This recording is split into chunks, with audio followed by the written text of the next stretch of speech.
2025 June మాసం 7వ తారీఖున యూట్యూబ్లో ఒక వీడియో అప్లోడ్ చేశాను. ఆఫ్ఘనిస్తాన్కి పాకిస్తాన్కి యుద్ధం వస్తుందని. మీరు ఆ వీడియో లింక్ అని కింద డిస్క్రిప్షన్లో ఇవ్వడం జరుగుతుంది. ఇది నిజమా కాదా అనుకుంటే కనుక మీరు ఆ డిస్క్రిప్షన్లో ఆ వీడియో లింక్ ఓపెన్ చేసి చూడండి. ఆఫ్ఘనిస్తాన్కి పాకిస్తాన్కి యుద్ధం అనేది మొదలైంది 8 అక్టోబర్ 2025న. ఇది ప్రూవన్ అయింది. జై శ్రీరామ్. 2022 నుంచి 2025 ఆగస్టు వరకు మొత్తం 18 ప్రెడిక్షన్స్ అనేవి ప్రూవన్ అయ్యాయి. ఇవన్నీ కింద డిస్క్రిప్షన్లో ఇవ్వడం జరుగుతోంది.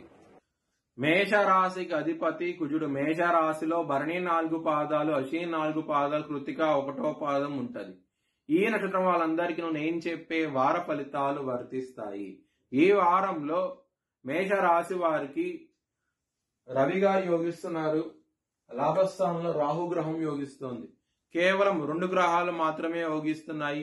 మిగతా గ్రహాలు వ్యతిరేకత ఫలితాలు ఉన్నాయి. దానికోసమే మీరు బ్రాహ్మణుడికి నవధాన్యాలు దానం కింద ఇవ్వండి, మంచి ఫలితాలు ఉంటాయి. శివుడికి అభిషేకం లాంటివి చేయించండి, ఇంకా మంచి ఫలితాలు ఉంటాయి. ఈ వారంలో సోమవారం రోజున ముఖ్యమైన పనులు స్టార్ట్ చేస్తే కనుక మీరు ఖచ్చితంగా విజయం సాధిస్తారు. బుధవారం రోజున, శుక్రవారం రోజున ముఖ్యమైన పనులు స్టార్ట్ చేయకండి. స్టార్ట్ చేస్తే కనుక వ్యతిరేకత ఫలితాలు ఉంటాయి. కొంచెం జాగ్రత్త తీసుకోండి. మేష రాశి వారికి కుటుంబాధిపతి అయిన శుక్రుడు నీచబడ్డాడు కన్యారాశిలో. కన్యారాశిలో శుక్రుడికి బలం తక్కువగా ఉంటుంది, నీచంలో ఉంటాడనమాట. దాని మూలంగా మీకు ఫ్యామిలీ పరంగా ప్రాబ్లమ్స్ ఉంటాయి. కొంచెం జాగ్రత్తగా ఉండండి ఈ వారంలో. ధనపరంగా మాత్రం ఈ వారంలో మాత్రం చాలా బాగుంటది. లాభస్థానంలో రాహు ఉన్నారు. గురువు గారి 9వ దృష్టి కూడా లాభస్థానం మీద ఉన్నది కాబట్టి ఖచ్చితంగా ధనపరంగా మాత్రం మీకు ఎటువంటి ప్రాబ్లమ్స్ ఉండవు. లవర్స్ కి మాత్రం ఇబ్బందికరంగా ఉంటది ఈ వారం అనేది. మీ లవర్ కి ప్రపోజ్ చేయకండి. ప్రపోజ్ చేస్తే కనుక రిజెక్ట్ చేసే అవకాశాలు ఎక్కువగా ఉన్నాయి ఈ వారంలో. శత్రువులు అనే వాళ్ళు చాలా అధికంగా ఉన్నారు. ఈ వారంలో మాత్రం జాగ్రత్త తీసుకోండి. కాల భైరవాష్టకాన్ని చదువుకోండి. చాలా చాలా మంచి ఫలితాలు ఉంటాయి. మీ జన్మ జాతకంలో కనుక దశలు అంతర్దశలు యోగించకుండా ఉంటే కనుక కోర్టు కేసులు లాంటివి కూడా ఉంటాయి. జాగ్రత్త తీసుకోండి.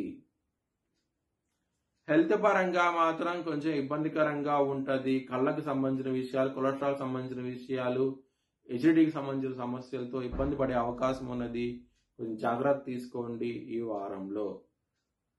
మ్యారేజ్ పరంగా మాత్రం ప్రాబ్లమ్స్ అనేవి ఎక్కువగా ఉంటాయి. సప్తమాధిపతి అయిన శుక్రుడు 6వ స్థానంలో నీచబడున్నాడు.